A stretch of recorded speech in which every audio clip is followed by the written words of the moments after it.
Hi folks, I'm landscape designer John Holden here in Newtown, Connecticut, and today I'm going to go ahead and weed this garden, so I thought I'd let you come along and show you how I go about doing it. Now there's three tools I usually use for weeding. The first tool is just your hands. Your hands are great for getting all those small weeds mixed in with the plants or around the plants. Another tool I like to use is a hoe. This here is actually a hoe designed for mixing concrete. It's got a much thicker blade. It's a little bit heavier than a normal hoe. I like it because I can really chop at some heavy weeds with no trouble. And what I'll do is I'll keep a nice sharp edge on my hoe so it cuts through those weeds really well. You don't need to use the hoe I'm using. Any hoe is good. Boy, there's so many hoes, so many different styles of hoes. Whatever is comfortable for you, whatever you have in the garage will work fine. And then the final tool I like to use when weeding is this tool right here. This is called a soil knife. And this tool is great for any plants with very deep roots. I can just take this soil knife and dig right down and get those roots out. I use this for weeds like dandelions and another weed called wild chives around here.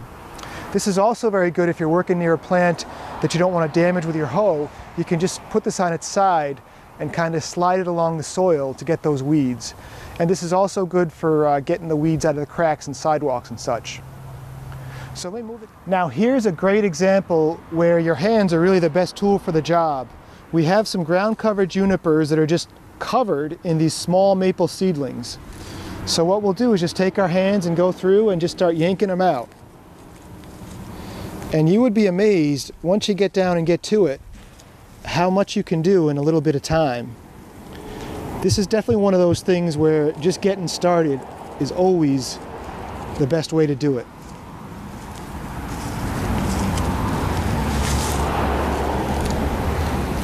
If you're out working in the garden doing some hoeing and you happen to see a small weed, just go ahead and bend down and just pluck them out as you go. And then what I'll usually end up doing is once I finish hoeing the gardens, I'll come back with a rake and rake up all the weeds that I've either pulled or hoed. When you're using a hoe, what you're trying to do is to gently glide across the ground and just kind of shave those weeds off. You really don't want to go through and end up digging out too deep in the soil. It just ends up disturbing it. Now a lot of this depends on the weeds you're taking out as well.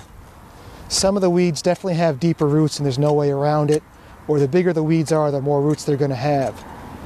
But you just want to systematically go through your garden and just hoe any weeds you see, and then once you get them all hoed out, just go back with a rake and you can go ahead and rake them up. And this is yet another thing where the key is to just get started.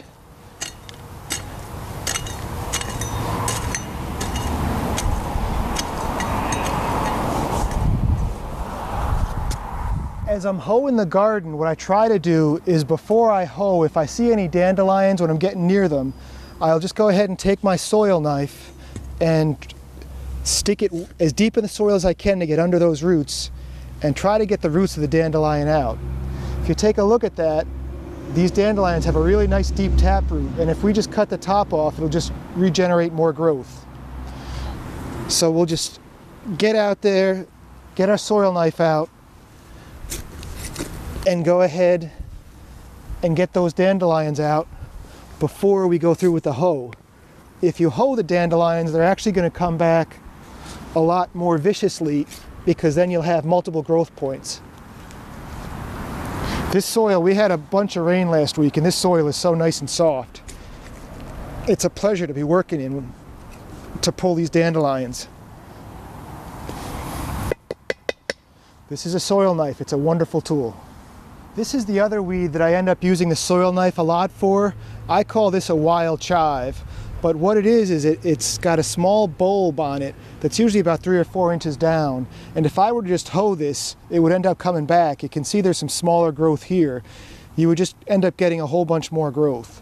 So whenever I see this one, before I hoe it, I'll just take my soil knife, try to get as far under as I can, and get all those roots out. And then here's another one. Now, if your garden is particularly overrun and you've got just giant clumps of this wild chive, what I'll do is I'll just go ahead and take a spade and dig up the whole clump. And you might leave a divot like a foot or 18 inches in diameter, but just dig it all out, throw it somewhere deep in the woods in deep shade where it's not going to grow, maybe cover it with a whole bunch of leaves and let it compost. And then just go ahead and fill the hole with some fresh soil and garden that way. We finished weeding our beds, so now I'm going to go back with a metal rake and just go ahead and rake all those weeds up. This is a rake by Ames. It's called a Superflex. I got this at the Big Orange box store, and I gotta say, I think it was under 10 bucks. It's really lasted quite well. It's small enough that you can get it where you need to get it in the gardens, but not so big that it's bulky or hard to use. So if you're looking for a rake, look for an Ames Superflex. And just be careful, get yourself a nice good wood handle on it that's going to stay strong. I have seen the same rake head with a much flimsier handle. So we're just going to go ahead and rake out all our weeds. During the normal course of a spring maintenance, I would go ahead before I raked and just lightly prune my shrubs. I'll put a link to another video about that below me. Otherwise, just go ahead and rake them up.